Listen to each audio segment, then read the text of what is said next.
have to understand, if this movie doesn't work, they can't make it because they would spend too much money. And then if it flopped, there would be people who would never work again. And I don't mean like in Hollywood, I mean literally. Like, this is what happens when you have a huge budget movie and it doesn't work. Like the guy somewhere in Hollywood, in some studio executive's basement, in a hole, is the guy who greenlit John Carter.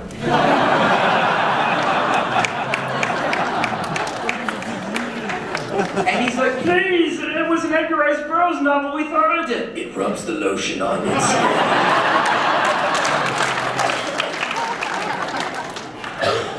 So when they said they were making it, I thought, oh, God, well, that's incredible. And the director, Mark Forrester, sort of took me out to lunch and sort of explained how excited he was. And it's a little unnerving for a Jew to have a bald-headed guy yell at you in a German accent. But he was very excited. So, and I chose specifically not to read the script because I wasn't part of the creative process. And the thing is, I've grown up in Hollywood and I understand that movies are literally a process. Like, you don't know what the movie's gonna look like sometimes until like the last day of the screening. And that's it, because what you see on the page is not necessarily what's gonna end up on the screen. And so therefore, there's going to be a lot of changes, a lot of editing, maybe they'll reshoot something. So why would I want to read the script and sort of not get excited about actually seeing it?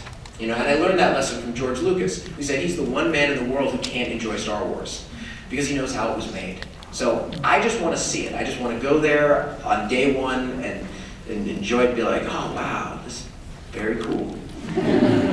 I got to meet Mr. Pitt, who was a very nice man. He was so nice, I forgave him for the time I took a date to see Legends of the Fall. And some of you fellow nerd men know what I'm talking about.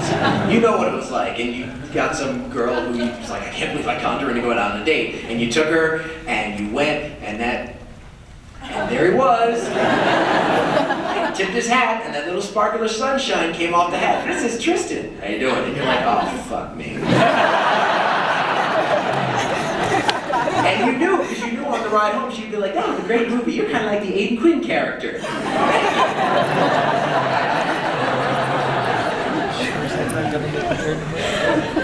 As I understand it, the movie is coming out not this June, but next June 23rd. From what I understand, they must have seen the rough cut and thought it was like good enough to be a summer blockbuster. So let's see what happens.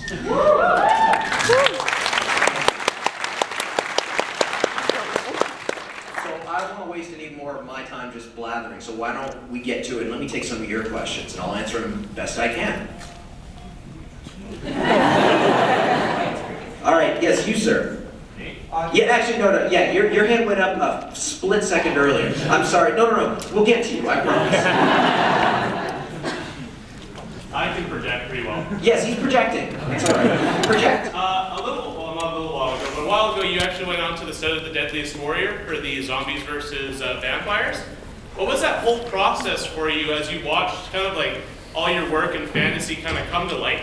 All right, well, let me preface this. For those of you who don't know, let me speak specifically to the women in the audience. All right, but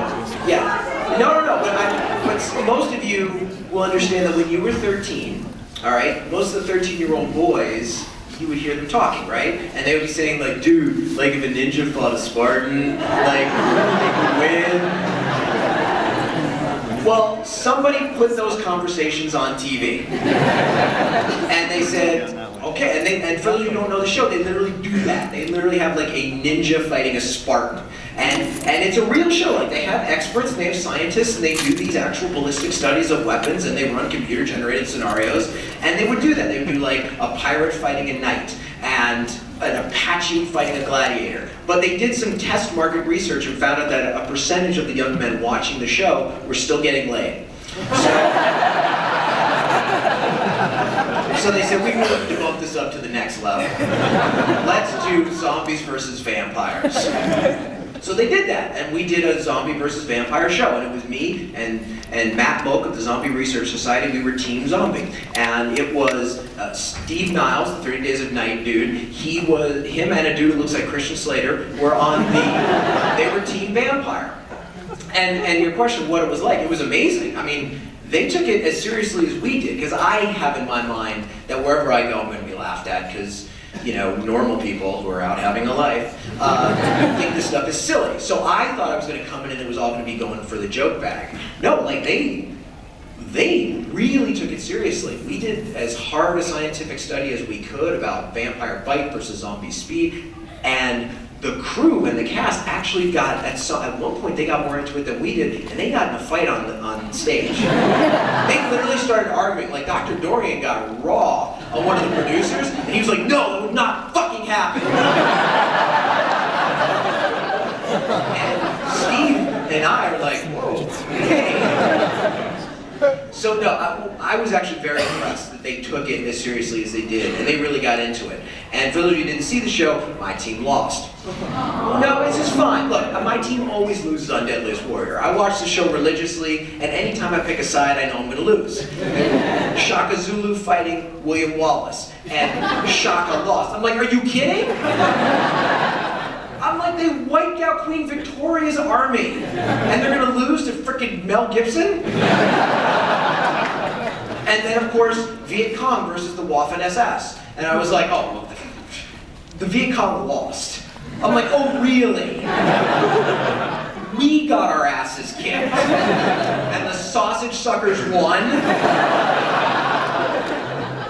So I'm that guy. I'm like their target audience. I'm like, ref, are you blind? So that's how I felt about Deadliest Warrior. It was an awesome show, and I'm glad I had a chance to do it. And now, sir, your question. Yeah, at risk of getting beaten up and thrown out of here, I came down here from Edmonton.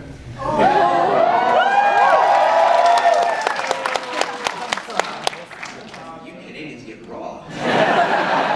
No wonder you frickin' burned our capital.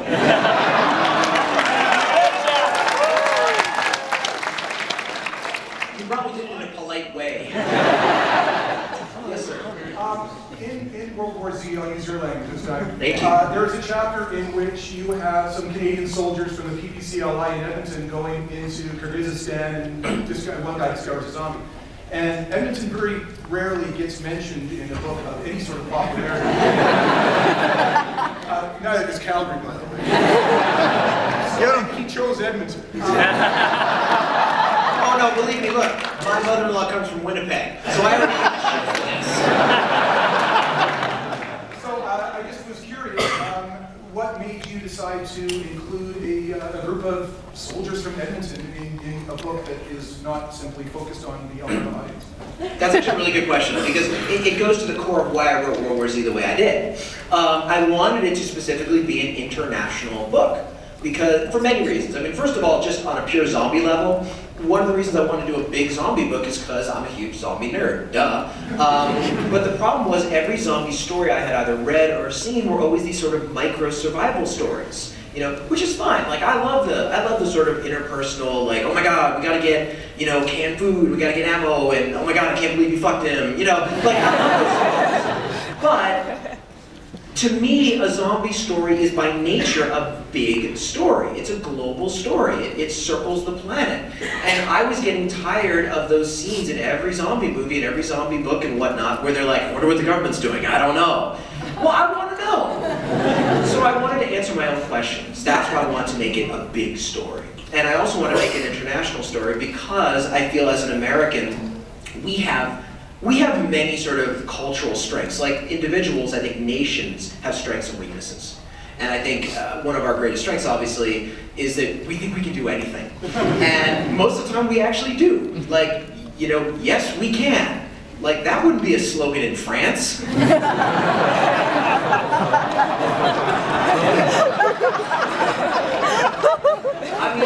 mean, literally, I lived in England for a while where I worked for the BBC, and they wouldn't even use that phrase to try to catch a cab. Like, you can get a taxi. Oh, yes, we can. No, we can't.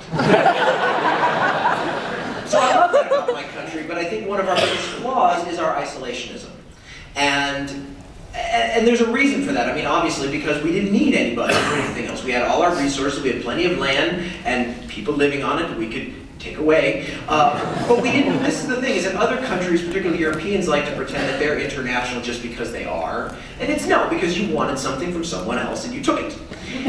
But I think the disadvantage, and I think that'd be great if Americans were isolationists and remained isolationists. But the problem is we're not. We're an isolationist superpower, which is a problem. And believe me, we didn't want to be. We still don't want to be an we still don't want to be a superpower. Like, we got bamboozled by Britain in 1945 when they handed us the keys to the world. And they were like, oh, here it is, here's the well. And we're like, well, what's in it?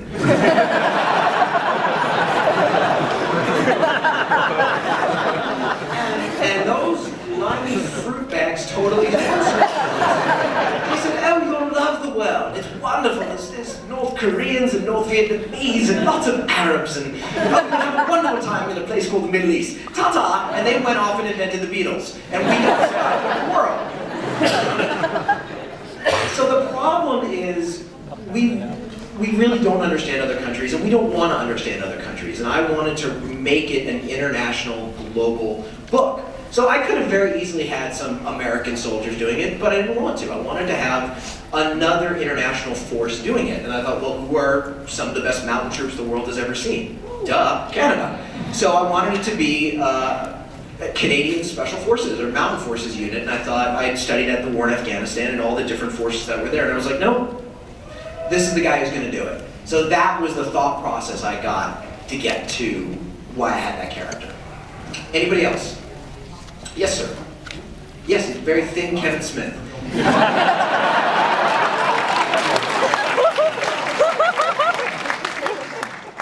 There's a chapter in World War Z where you got everybody going north because the zombies freeze.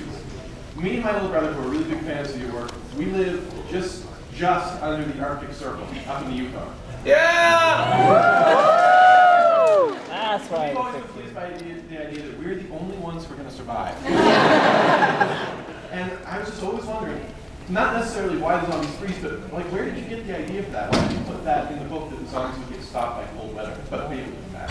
Oh, well, that's a good question. To answer why I did the freezing, I just thought about it when I was writing Zombie Survival Guide. I was like, well, it's cold. They would freeze, because unless they generate their own body heat, which they don't, they wouldn't be able to survive. I mean, they would survive in that they would thaw out the next year.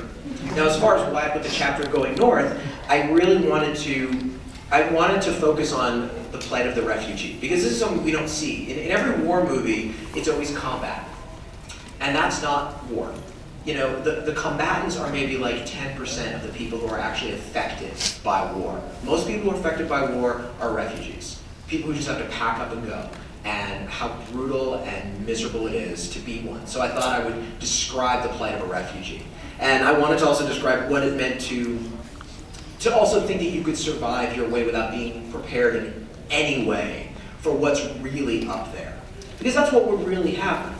You know, I mean, this is something I tried to describe in World War Z, and something I tried to describe in Zombie Survival Guide, and actually something I literally was asked to lecture at the United States Naval War College, which is how tenuous the threads of trade are around this planet. I mean, we are a deeply interlocked global society, whether we want to admit it or not.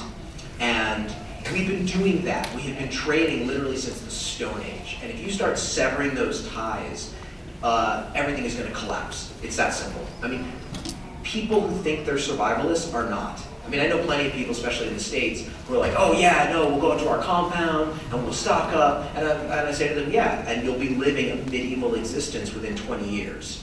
Because everything has to come from somewhere else. That's just the way it is. Like, I study a lot about the mountain men trade and black powder hunting and sort of what it was like to be the pioneers. And the truth is, if you look at the kit, and I'm sure it was the same way here, if you look at the kit of one of these mountain men out in the wilderness by themselves, their kit is like tea from China, you know, sugar from the West Indies. Their knives, the Hudson Bay Company knives, most of them were made in Sheffield. So everything comes from everywhere else. And I was trying to describe that. What does it mean to be a real refugee? And you're stuck and you've eaten out all your resources. And there's nothing left. And eventually, people start eating each other. Because that's exactly what's going to happen. Anyone else? Yes, miss? I was just wondering, as I was reading World War Z, one of the hardest chapters for me to read in front of a mom was the one with the girl who didn't speak Spanish. had somehow managed to survive without a family. And I was just wondering, as you mentioned you're a father, how do you write that without keeping yourself awake at night? Because if you go to sleep, you're going to have nightmares. Well, it's very funny you should say that. I actually was awake at night. Some of the process of World War Z, some of the writing process was written under duress because literally my baby was just born and my mom was dying. So literally my writing process at one stage of it was I would wake up every afternoon at like 12 or 1, go to the hospital for the afternoon, watch my mom die a little bit more, take my father out to dinner, take care of him, bring him back to the hospital, come back to my house. My baby was just born, it had been a C-section, so my wife was bedridden. So literally like put my wife to bed, take the baby, put him in his little vibrating chair, and I would stay up all night and write. And that was how I stayed up. And there he'd be in his vibrating chair asleep, and I'd be writing, and I'd be looking at him. And that was the cycle. Then go to bed, and then wake up at noon, and it would start again. So, I was already living in not so fun times, so I didn't have to sort of like, oh, how am I gonna get to this dark place? I was already there. So that's sort of how it was. Anyone else? Yes, sir. Name like Prep Zombies number original inspiration of Oh, that's a good question. My favorite zombie film of all time is the original Dawn of the Dead.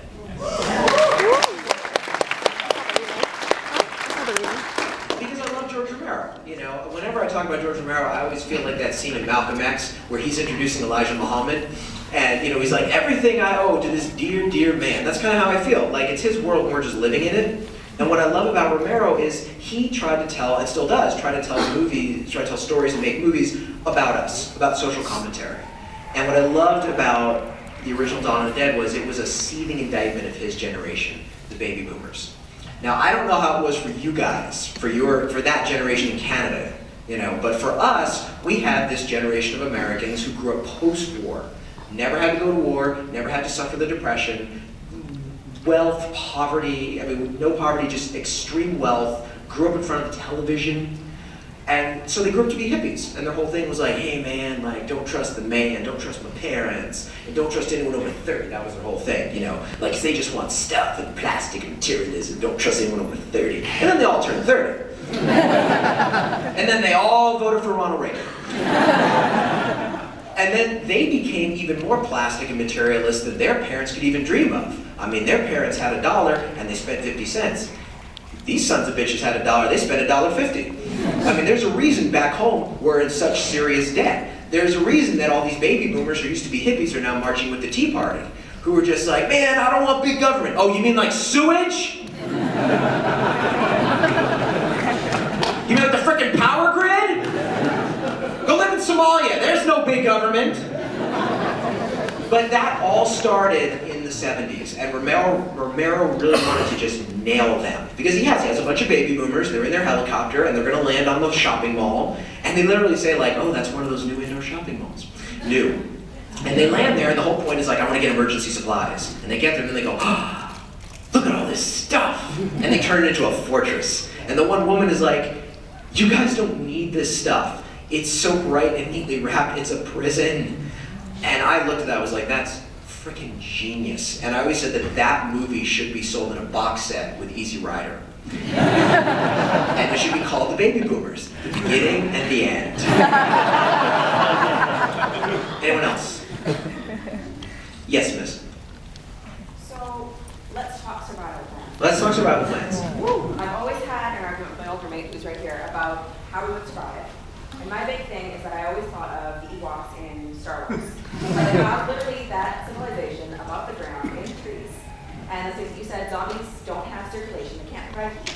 So Right. they aren't necessarily able to climb up all these trees, especially if you get rid of the lower branches. You can provide for yourself up above the ground, so if you go north and around the trees, what are your thoughts?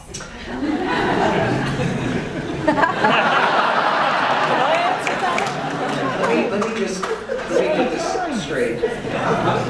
Your solution for the global zombie pandemic is the Ewok village?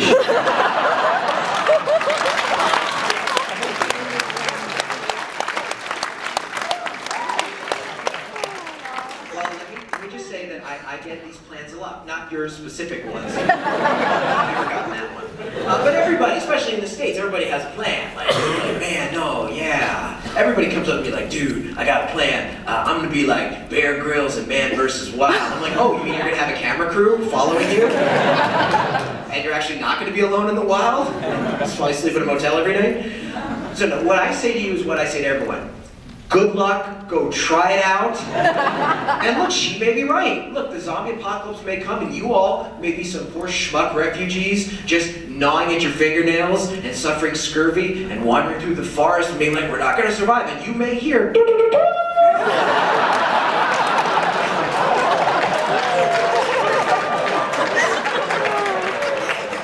anyone else? Yes, in the way back. Yeah, you wore a tie to this. Thank you, sir. I was really fascinated by your research into the way that all of these countries, like you were talking about international trade, that kind of thing. Well, I used to do research on terrorism for the Canadian government. Good times. There were some things that you had in there that every time I hear people talk about terrorism, they always talk about Al-Qaeda, Hamas, that kind of thing. You have Alexa in there.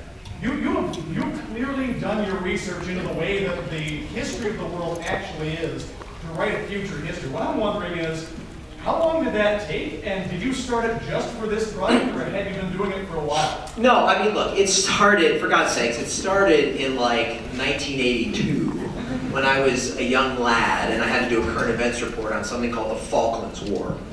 And that just clicked with me. That was just something I was just started getting excited about. I was like, oh my God, and I would watch it every night and I would do my report. My parents, the house that we bought, already had a giant mural of the world, a giant map of the world.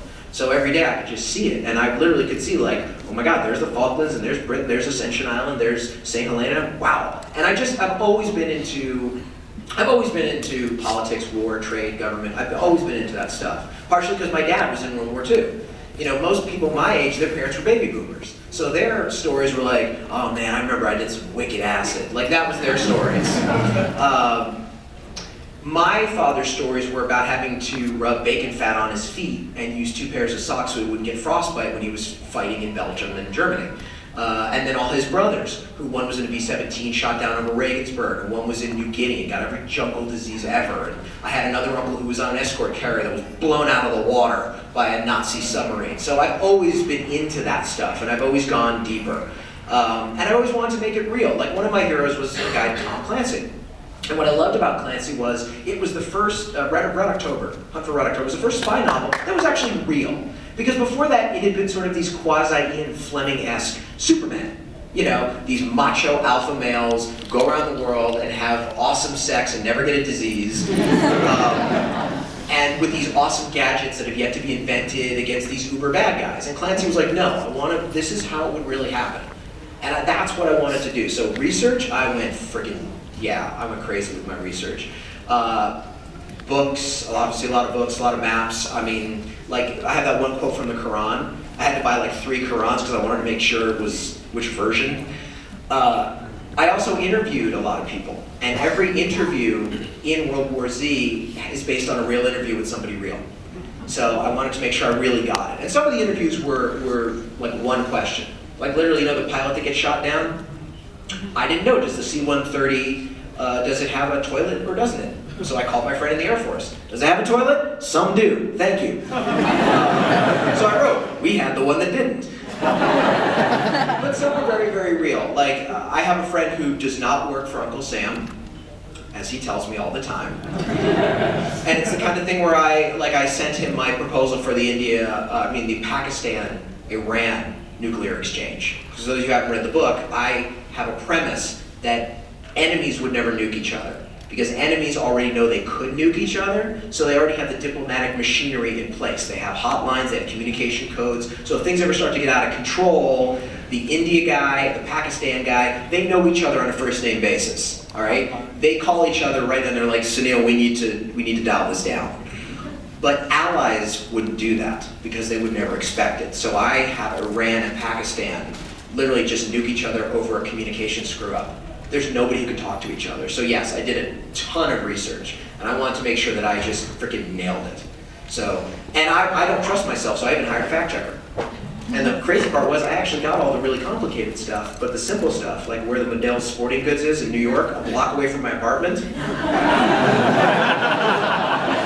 on the wrong block. Anyone else?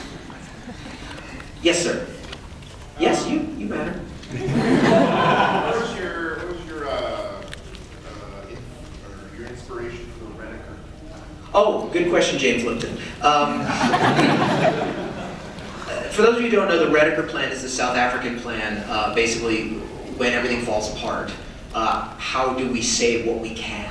And everyone else essentially is on their own. Well, the initial inspiration came when I was 13 years old, when I saw a film about apartheid.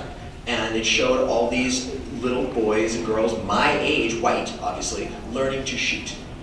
Because the Afrikaners knew that eventually there was going to be a giant Mau Mau style bloodbath. And they were ready for it. And so every little Afrikaner child was ready for when it comes down. And I thought, okay, later when I wrote World War Z, I thought, okay, if there's going to be any society that's going to have that sense of paranoia ingrained, that has been waiting for that day, it's going to be the Afrikaners. So if anybody is going to be that sick and twisted to come up with such an elaborate, logical plan, it's going to be one of those guys. So that's where I invented Paul Redeker. And I'd also just been to South Africa, and I'd studied apartheid, and I'd seen what they had done. So that's where the Redeker plan came from. Anyone else? Yes, sir. With the Greaves. Yeah, okay. I'm thinking I'm going to ask the question that's burning on everybody's mind. Is there going to be more? Oh, okay. We want to hear about the Hero City. Oh, right. Anything like that. Is there going to be World War Z? So, essentially, so you're going to ask, is there going to be Spaceballs 2, The Search for More Money? I loved it.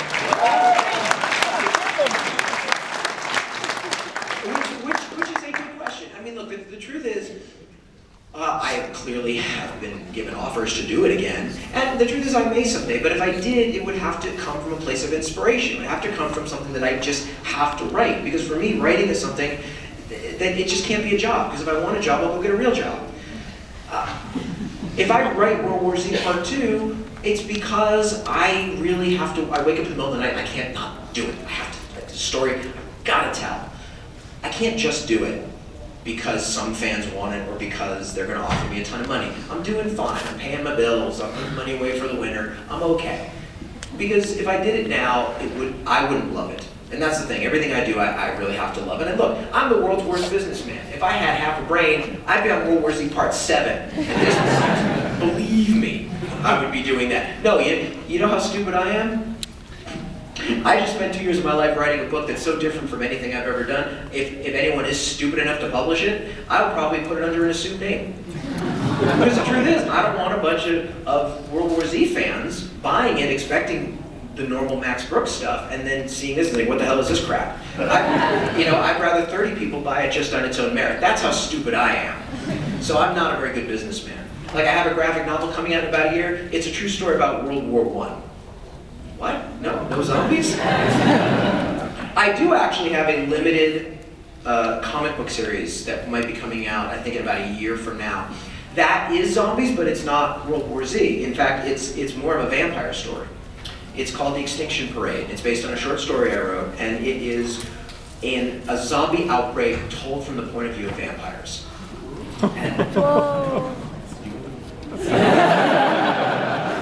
Because for me, I always wanted to explore the existential nature of vampires. Because what does it mean to be essentially a parasitic race? I don't think they're exciting and cool and sexy. I think they're fucking sand fleas. So what does it mean to be a race who is suddenly confronted with their own extinction? Because in my story, the zombies totally ignore them. They just go after the humans. And initially they love it because it's like, oh my God, we can kill anyone we want. Society is broken down. It's back to the Dark Ages. The party is here again. And suddenly they come to the realization, what are we going to feed on when the humans are no more? And they have this existential nervous breakdown of, we've never produced anything, we've never contributed, we've never organized, we've never built anything, we've never fought for anything, we've lived off this human dog that is dying. What are we going to do? So I try to trace the psychological and emotional evolution of vampires when confronted with their own extinction.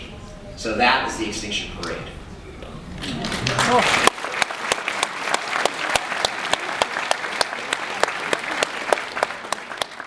Anyone else? Yes, sir. You right there, yeah, no, you're important. What obstacles did you face when you kind of publish the Survival Guide? The biggest obstacle that I faced when trying to publish Survival Guide was marketing. Because I had just been on Saturday Night Live, I'd written there for 2 seasons, and you know, Mel Brooks is my dad, and so...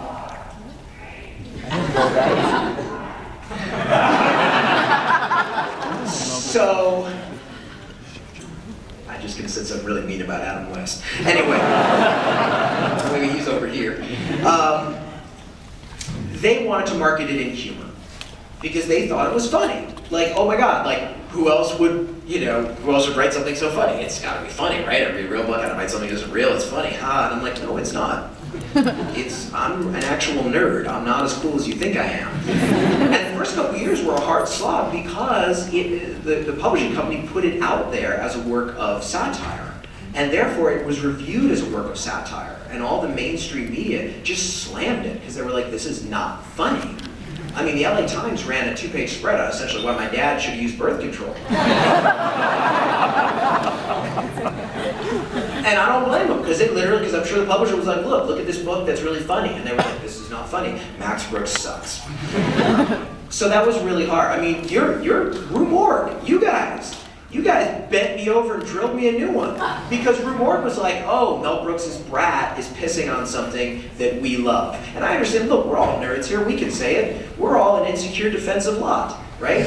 We've all been teased to the point that even though we're grown-ups, we still carry the scars and we become, we're all very sort of, who's making fun of us? So we're ready for an argument. We always think we're being teased. So the Rue Morgue folks thought that I was sort of this coke-snorting, Ferrari-driving Hollywood brat who was writing something that was essentially like giving them the finger. They're like, oh, zombies, frickin' nerds. And they gave it right back to me in spades. So I had to go deep. I went to Fangoria, which is like, our field and stream for horror nerds. And so I tried to say to them, look guys, I'm one of you. Like, I'm a total science fiction horror nerd, and that's why I wrote this. I didn't write this to make fun of zombies. I wrote it because I'm really terrified of them. So that was a big challenge. And to this day, if you go on Amazon, probably the US version of Amazon, every now and then you'll see like a 1-star review of someone being like, this isn't funny. Max Brooks is a dick, 1 star. Anyone else? Yes? You were just talking about how you didn't really have any input on the movie, and the first time I came across World War Z was actually the audiobook. And you said that your interviews inspired the articles you were writing and had the interviews that you actually put in the book. Did you give any the feedback to any of the actors that were doing the readings, and what did you tell them? Oh yeah, no, for those who don't know, I have an audiobook of World War Z, and that actually meant a lot to me. And it's because I'm very dyslexic. I have this learning disability called dyslexia, which made it really hard for me to get through school. I mean, nowadays everyone knows about dyslexia, it's fine. If you're a kid, you got it. You go to your school and they're like, oh, we got it. But when I was a kid, nobody knew. They thought it was like a form of Down syndrome. And they would say to me like, oh, dyslexia is okay. You know who's dyslexic? Bruce Jenner. And I'm like, the frickin' pole vaulter? Like, how does that help me unless I want to jump over something with a stick? So what my mother did, God bless her, was she took all my schoolwork every year to the Institute for the Blind, and she had it transcribed, read onto audio. So I listened to all my schoolwork. Otherwise I wouldn't have gotten through high school. It's that simple. So when it came time for me to do an audiobook, that really meant a lot to me. I said, let me do an audiobook that's really right. Because usually what they do in audiobooks now is they pay one dude like a little bit of money. He can do like 1 million voices, and it's like, we must evacuate the system, said the general. So that's how they do it. I said, no, let me see if I can find people to read different voices, because it lends itself to that. And I had been in cartoons. I had done cartoon voices. I had been on Batman Beyond. I don't know if you've ever seen Batman Beyond, but there's, it's all cool and looks like anime, and then there's like a fat kid with a wraparound tooth. That was me. And so So I knew some of their agents and some of their contacts, so I wrote letters to people, and I did cheat. I mean, Carl Reiner, I cheated. Rob Reiner, Alan Alda. But Alan Alda, you know, he was having a career resurgence, so he's like, look, Max, I love you like a son, but with zombies, let me read this. So I sent it to him, he's like, wow, this is really good, I would be honored to read it. But the rest I had to write letters to. Henry Rollins, dear Mr. Rollins, you're really awesome, you know, I would be honored if you would do this. He was like, yeah, I'll do it. Holy crap. Mark Hamill, I can't believe we got Mark Hamill, because that man doesn't have any free time. He's like a voiceover god. He's the freaking Joker. So, and I did something that I pulled a trick that my mother taught me about. She said, if you ever meet someone famous, don't ever compliment them on their big commercial success. Because A, everybody does that, and B, that may not be something they particularly like. They may have done that for money. You mean, you really think frickin' Leonard Nimoy wanted to be Spock? You know? So what you do is you find a passion project that they did, that they're really proud of, and if you like it, that's what you should compliment them on. So I wrote to Mark Hamill and said, Mr. Hamill, you were in a movie that I saw when I was a kid called The Big Red One. And it's a story of an American combat team in World War II, and he was amazing. When I was a kid, I couldn't believe that was the same guy who was Luke Skywalker. Because he's like this sweet, sensitive boy, and he's like, I can't kill. Then he gets to a concentration camp, and he kills a German, and you see him snap. And it's this fucking psychotic, vicious scene where you're just, I think I was like 11. And I wrote to him and I said, if you could take that character 20 years later talking about his experiences, that's my guy. And he said yes. I was like, Allah be praised. Anyone else? Yes.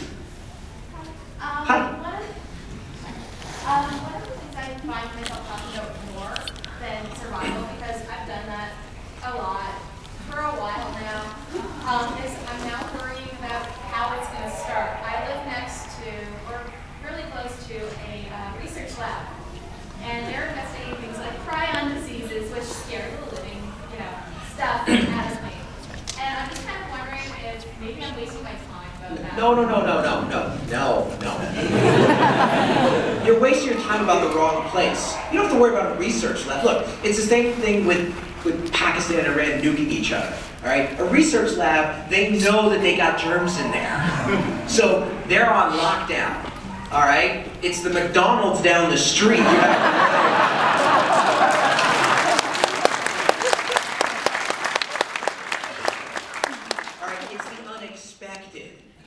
That's the problem.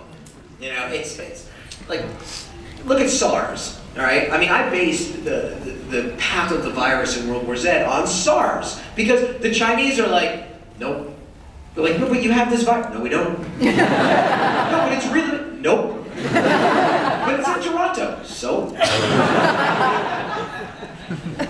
So that's the kind of thing that you have to worry about, is sort of, and also you have to worry about sort of the culture of viruses, which is something I've studied a lot. Like, I don't know if up here, if AIDS has come here yet, but like, I'm the AIDS generation. When I was 13, I was getting those special new feelings down there, and those feelings could kill me. And they literally had these sort of AIDS days at my school where they would sit us down and be like, you know, those special new feelings, they can kill you! And we went from great denial to great panic in the States. We went from a place where we're like, oh, well, that's just like a gay disease, or like, that's a Haitian drug-using disease, whatever. And it was denial, and then Rock Hudson got AIDS, and it was like, oh my God, we can all get AIDS, and it's in the air, and you can share a cup, and it was bad. Like, doctors wouldn't treat patients, and paramedics wouldn't treat car crash victims. Like, we went through some severe panic, and that's usually what happens with diseases. So, once again, don't worry about the lab. The lab, believe me, the lab is fine. There are lawyers waiting to sue that lab. And they know that. So they're fine. It's where you never think it's going to happen. Incidentally, you know, the American Center for Disease Control has a zombie plan, which is, the reason they did it was they want to get kids excited about sort of disaster preparedness and quarantine, so they had a zombie plan. So I got to tour the CDC. I met Dr. Ali Khan, who's the director. Guess what he told me? The American Congress just cut the CDC's budget by 1/3. I'm sorry. That's very scary to me. Because look, let's be honest. We're all North Americans here, okay? So we're safe, okay? We're never going to be nuked. Nobody's gonna nuke us. Anybody who has those missiles also has a brain and knows we'll do it to them.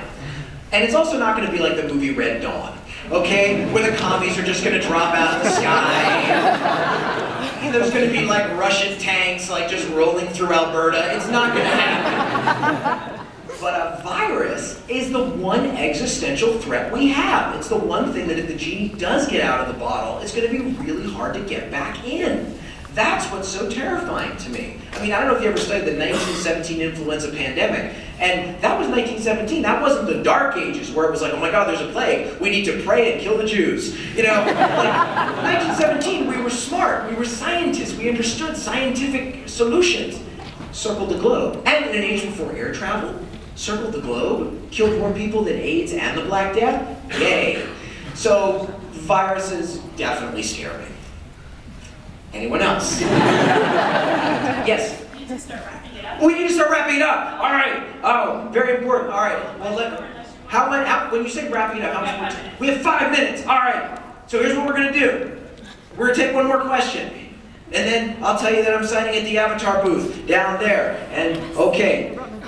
Yes, question. Make it good. It's the last one. When the movie comes out, what's your favorite part of the book that might possibly get? That's an excellent question. Oh my God. Here's what Brad Pitt said to me, directly. I'm on the set, and it's in the rain, and my wife and I are standing in the rain, and a very nice man came up with an umbrella, held it over us, Brad Pitt. And of course, I knew my wife had an umbrella in her purse.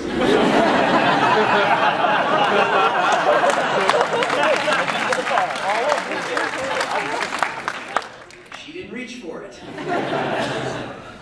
All I say is, thank God it was Brad Pitt, not Terrence Howard. Then we really would have been in trouble. Oh, the rain just blew my clothes off. What? Now, this is what Brad said to me. He said, I want this to be a trilogy. He said, I want this first movie to be like a prequel so we can ramp up to your book. So he said, I want to cover everything. Which means that if there is a story that you like in the book that doesn't make it into the movie, that doesn't mean it won't be in the franchise. Now, if the movie doesn't do well, they're not going to make another one. So obviously, it depends on the movie doing well. But if it does do well, and they do make more, the goal, according to, not just Brad, apparently it's now public knowledge, apparently the studio came out and said it, the goal is to make this a franchise and put everything else in there. All right? So that's your question. Now, Dave, Marks, what is the Avatar booth? 622. 622. Now, ladies and gentlemen, if you will indulge me for just a second, I have a little boy who's 7 years old. I told him I was coming here. Now, he's watched me make fun of his grandmother for years. In fact, we have a rule in my house, she's not allowed to say again. She's from Winnipeg. And every now and then she says a. Now, I've explained to him that I'm going to the place where Grandma's from. And I was explaining that sometimes Canadians talk differently, because, they don't value human life the way we do.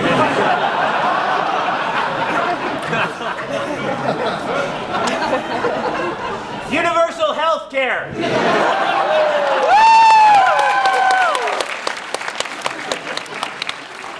In 2 languages. You gotta love the fact that everything is in French as far as Vancouver. I'm like, dude, I understand Quebec, but come on, man. So I explained to my son that people talk differently. If you will indulge for a sec, this is him, and he wants to sing you all a song. Let's see if this comes out.